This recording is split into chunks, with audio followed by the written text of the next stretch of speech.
দেখুন, এই ভিডিওটিতে দেখা যাচ্ছে স্পষ্টভাবে যেখানে খাতড়া পুলিশ স্টেশনে এক কর্মরত ডিউটি অফিসার, যিনি টেবিলে বসে তিনি এখন ইনচার্জে আছেন।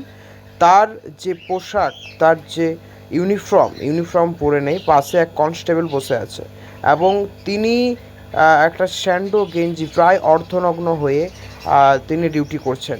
তাহলে কোথায় আমাদের প্রশাসনের অবস্থা আপনারা দেখতে পাচ্ছেন। আজ সাধারণ মানুষ তার কোনো অসুবিধা নিয়ে থানায় যাবে, পুলিশ স্টেশনে যাবে অভিযোগ করতে, তখন সে গিয়ে কি দেখবে নাকি সেখানকার ডিউটিরত এক অফিসার অর্ধনগ্ন হয়ে তিনি ডিউটি করছেন। আমাদের আজ পশ্চিমবাংলার পুলিশ প্রশাসনের অবস্থা আপনারা দেখতে পাচ্ছেন। বিভিন্ন জায়গায় তোলাবাজি এবং বিভিন্ন জায়গায় বিভিন্ন রকমভাবে আপনারা দেখে থাকেন যে পুলিশের উপদ্রব। আজ তারই এক অন্য রূপ আপনারা দেখতে পাচ্ছেন, যেখানে পুলিশ প্রশাসনের এক অফিসার তিনি থানায় বসে ডিউটি করছেন একটি স্যান্ডো গেঞ্জি পরে অর্ধনগ্ন অবস্থায়। UST Bangla news, Bankura.